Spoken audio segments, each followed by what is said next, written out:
When you're watching any animated piece of media, I think it's easy to forget that you're watching drawings move.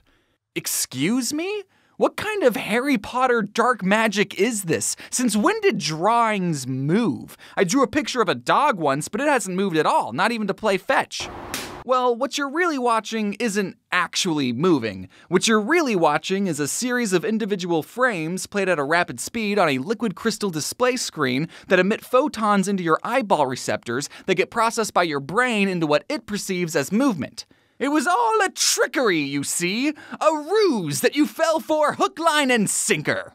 Now, a lot of you probably already know about the concept of a frame rate, but what I want you to understand is that in cartoons, every head turn, every blink, everything that happens had to be meticulously drawn by a person who studied anatomy and knows about physics and movement, knowing full well that their drawing was only going to be seen for a fraction of a second. And you weren't even watching, you were on your phone. Today, I would like to turn back the sands of time and talk about some of the ways animators were able to achieve the illusion of life without the help of modern technology. I hope by watching you can better understand and appreciate the medium of animation as much as I do, because the amount of dedication and hard work that goes into just making drawings move is unreal. And if you're like me and already know a bit about animation history and find this kind of stuff fascinating, don't worry, I didn't have a lot of friends growing up either. Now, we know that animation is just copious amounts of drawings being shown in rapid succession. But how the fuck are we going to get people to look at copious amounts of drawings in rapid succession without a computer? Well, believe it or not, there's actually quite a few things we can do without even having to use a camera. One method we can try is by drawing out all of our frames on a stack of paper. I know that's the time-consuming part, but after we're done doing that, we'll hang up all our drawings side by side on a very long wall. Then we'll ride a bike next to the wall and continuously have our head turned facing the wall, and if we pedal fast enough, we'll zip by the drawings so fast that it'll look like they're moving. Hey look! It's a horse! Okay, you're probably thinking, that's not how animation is made. And you're right. This method of animation is totally impractical, but not impossible. This type of human transportational animation has been done before in subway tunnels, with the results looking pretty legit. I mean, this minion looks like he's totally moving. I might as well be in the cinema. And for those of the gamer variety, YouTuber Pale of Pears was able to achieve this method of animation flawlessly in Minecraft. But if you wanted to do something more practical, you could instead take your drawings off the really long wall and then stack them up like a book and then just flip through the paper quickly, making a flip book. If you have some sticky notes lying around that you forgot about in a junk drawer somewhere, you could make a pretty simple ball bouncing animation really quickly, with the results being, kind of cool. A fun fact, this type of animation was featured in every single copy of the Animorphs books, which I never read. I would just flip through the pages and watch the children in the corner transform into elephants and starfish and this weird blue alien centaur thing. And what the heck was going on in these books, man? Okay, this next method of showing people drawings in rapid succession is going to be a little bit crazy. I don't want to freak you out, but it's basically on the same level as rocket science, okay? We're going to have to jump up a whole dimension for this one. What you're going to do is sculpt out a three-dimensional figure of whatever you want to animate. Let's animate, this guy jumping. So first, I'm going to sculpt my guy just standing there, just being a dude. This will be frame 1. Now, okay, I know some of you are probably thinking, oh, I see where this is going. You're going to take a picture of the sculpture, then change its pose slightly, take a picture of that, and then slightly change the pose over and over while continuously starting and stopping the camera, making it seem like our subject has some sort of motion. No, actually, we're not going to be doing any of that. Cameras haven't been invented yet in this hypothetical. What we're doing instead is making a whole new sculpture that will be the next frame of our animation. So it'll be our guy again, bending his legs a little bit, getting ready for the jump. All right, neat, that's frame 2. Now let's do this a total of, 16 times? That sounds good. Let's also make the 16th sculpture look like it came before the first sculpture. So you understand, it's going to go from the 16th sculpture back to the first one. It's a loop, like a tick-tock. We're doing a tick-tock loop. Now we're going to take all 16 of our sculptures and space them out evenly on a round table. Sorry, Arthur, I'm going to need this. Now, make the table spin. That's on you to figure out how to do. I don't know. Maybe get the bike guy from the first example to pedal or something. I doubt any of you are actually following along, but if you are, put all your sculptures on a spinning table right now. And make it quick, all right? I'm not going to wait for you. And now, for the final step, turn your lights on and off really quickly.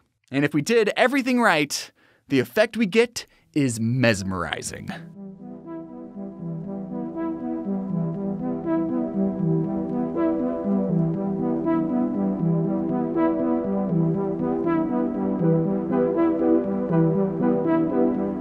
What's happening is that the light shines at the first sculpture, and then we turn the lights off. Cool. Then, as the table spins, the light will turn back on when the second sculpture is in the same position as the first. So we turn the lights on when the sculptures are in the same spot, and we turn them off when they're not. And what we end up seeing is all of our figures standing in a circle performing the animation, and we don't even register that the whole thing is spinning. And congratulations, you all know what a zoetrope is now. Which, I know, is a pretty fun word that you can whip out at parties like, yeah, I know a unique word that starts with the letter Z that isn't xylophone. Another fun thing about the zoetrope was that a 3D rendering of one was featured in the Season 2 opening of Mob Psycho 100. So that's what that spinning thing in the intro was. It was a zoetrope. Zoetrope. Okay, let's talk about one more way we can show people drawings in quick succession without a camera, and it's the easiest method by far. So, all we need is this glitchy, abstract drawing like this. Huh, pretty cool and random, right? Except it's not. It's not random at all. I lied. Every line here is placed very deliberately. Let me show you something. If we take this floppy, transparent sheet full of vertical bars and cover up most of the drawing, hey, look at that. The outline we end up seeing looks like one of them kitty cats. Now, if we slide the transparent sheet over and reveal different parts of the drawing, it looks like a kitty cat but in a different position. And if we keep sliding the sheet over, revealing different parts of the drawing, look at him go! This is called a barrier grid animation, and with the right base drawing, you can make all sorts of animations that don't hurt to look at all. And also, I just want to point out that a barrier grid animation was also featured in the Season 2 opening of Mob Psycho 100. Hey, do you guys want to watch anime later? So all these different methods of showing people drawings in quick succession, I don't know if there's a word for it, but I'm calling it physical animation. Like animation you can hold and touch with your fingers, you know? All those warrior cat animation memes, that's digital animation, right? This is physical. It's the real deal. But there's one form of physical animation that we haven't talked about yet that's unarguably the most popular and the most important form of physical animation to have ever existed on Earth. Excuse me. Okay, now we're gonna use cameras, okay? They finally figured it out. With the invention of film, showing people multiple images in quick succession had never been easier. Now we can take something from real life, burn an image of that into a film strip, process it, and then shine a light through it again to get a recreation of the image. And if we roll this whole strip of film over this strobe light, we get moving pictures. That's why they're called movies, because they move. What the fuck? A lot of times, film was used to capture the movements of real people, but it was also used in the same way to capture the movements of people of the animated variety. Let's take a look at an old cartoon. The 1968 animated Batman series. The first time Batman has ever appeared in the animation form. You know, the really old Batman cartoon that had onomatopoeias appear on the screen during fight scenes? Boom! Pow! Ka-chow! Except they didn't. They didn't do that in the cartoon. Visually showing the verbiage of impacts was exclusively an Adam West thing. In the cartoon, you gotta see those impacts. Hey, can I ask you a thought-provoking question? What the f am I looking at? I know it's Batman high-kicking a goon, but how is it moving? This frame was captured on film, so there had to be a physical camera to capture it, right? So where is this drawing? It's not on a computer. Computers in the 60s looked like this. So where is this? So every animated movie and animated TV show and animated anime before the year 2000-ish used what's called cell animation. This frame of Batman was hand-painted, that's right, painted with special paint onto a transparent celluloid sheet, or cell. And then this transparent sheet was laid on top of a hand-painted background, and then this goon that got kicked, well, he had to be painted on his own cell sheet too, and then this image of sandwiched art was captured onto a film thing, a strip. Then the Batman cell would come off and be replaced by a whole new hand-painted cell of Batman, and then that frame would be captured, and then the whole process would repeat again and again until the shot was done. This one shot that lasted a little over a second used 14 different hand-painted drawings of Batman, and the goon had 6 just for a second. Now, because having to hand paint 20 different images for 1 second is insane, there are some things we can do to cut corners without having to sacrifice too much quality. Like in this shot, Robin takes 5 frames to turn his head, but his body doesn't move, so we can paint his body once on its own cell, and now we only need to paint 5 different heads. And since we already have all the frames painted, we can just use the same frames in reverse to make his head turn the other way. And you don't need to pay a background artist to paint a background if you just use blue. A big part of cell animation was being able to animate pieces of a character independently of each other. That's actually why so many old cartoon characters had accessories around their necks, so the animators could separate the characters' heads from their bodies, making it easier to animate.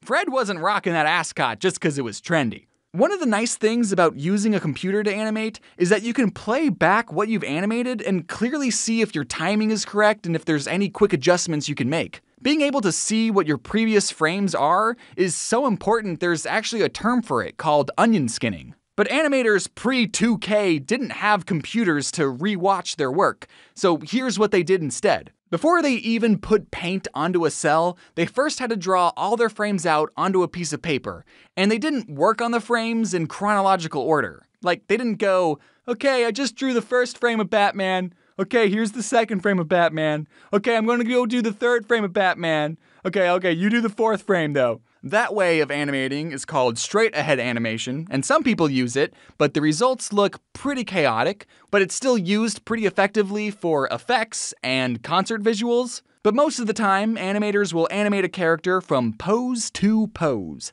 They'll draw out all the important key poses a character will make on paper, and then they'll hold the pieces of paper between each of their fingers, and then quickly flip between their drawings just to get an idea of what a drawing that goes in between those key poses would look like. That's called in-betweening, just so you know. And they still wouldn't be able to get a full playback of their animation until every pencil drawing was captured on film and processed. They just had to trust their page flipping technique and their highly trained eyeballs and go, yeah, that looks about right. Let's bring out the paint. And because there are hundreds of shots all having to be animated without a computer, can you really blame the animators that some shots of Batman looked like this? Or this? It was old, remember? Old things are bad. Okay, I kind of have a secret. Remember when I said, let's look at an old cartoon? Well, I might have overemphasized how old the Batman cartoon is. By the time the Batman cartoon came out, the movie Bambi had been out for 25 years. And are you aware of how f***ing fluid the animation in Bambi is? Dude, Bambi goes so f***ing hard. Walt literally brought in deer from the woods into their studio just so the animators could be like, oh, that's neat, that's how deers move. I understand this more now. What the f***? I honestly thought the Batman show came out way earlier in the animation timeline because of how it looked, Obviously, these two things were created by different studios with different animators and different budgets, and TV animation always has to create more animation per budget, but all the same techniques and equipment used to make an episode of Batman were the exact same techniques and equipment used to make an episode of Bambi. I don't mean that as a dunk on Batman, I'm more so impressed with how amazing Bambi looks, especially since, while it came out, World War II was currently happening. So because celluloid sheets were used to animate every TV show, movie, and anime there has ever been before the year 2000-ish, by my calculations, there are millions of cell sheets out there. Like this single frame of Batman kicking, it's on a cell sheet somewhere, and more importantly, who owns it? Many of the cells that still exist have been sold to the general public. But because of how the paint and time works, cell sheets need to be kept very well preserved. So since cells are very hard to preserve, and because they're not making any new ones, some cells are worth a lot of money. This cell and original background from My Neighbor Totoro sold for $84,000. While I'm writing the script, there's currently an auction going on for this cell from the Jungle Book for $10,000. And I own this cell of Squidward laughing that I got at a convention for $300. It's not an original background. The background's a print, and it's actually not even the correct background for the shot. But I'm just pointing out that not all cells are thousands of dollars. You know, they made millions of these, so you can get a cell from a TV show for a couple hundred, and then you get to own a frame of animation that belongs to you now, which I think is super cool. This moment of Squidward laughing belongs to me, and you can't have it. So if you ever visit some friends who really like cartoons, there's a good chance that they have an animation cell somewhere on display. And those are just a handful of ways that animators were able to achieve the illusion of life without a computer. And I do just want to say, just because something was animated on a computer doesn't make it any less artistic. Yes, computers make the process easier and more streamlined, absolutely. It's still a human expressing their creativity and being in control of that. Did you hear me? It's a human expressing themselves and being in control creatively. I hope you enjoyed learning a bit about animation history. There's still quite a few things that I didn't get to cover, like how did Walt animate this panning, parallaxing shot of Bambi where the trees move on separate layers? What kind of technology did they create to make trees move at different speeds? So much hard work and talent is involved in every piece of animation you see, and because of animation, we're able to tell incredible stories that are nothing like anything we ever see in our day-to-day lives. And before I go, can we talk about the intro to the Batman series, please? Oh my God! I just want to go over some quick announcements. I'll be quick, don't worry. The Scribble Showdown Tour is coming back in January to a city near you, but this time the kiddies aren't invited. That's right, only the adults this time. Leave the children at home with the babysitter. If you're like me and are behind on your Christmas shopping, there's some new holiday merch in the merch store, so check it out. But if the shipping won't get there in time, then there's also the Oddballs graphic novel available in retail stores like Target and Barnes & Noble and Walmart. I'll probably see you all in the new year, so Happy New Year.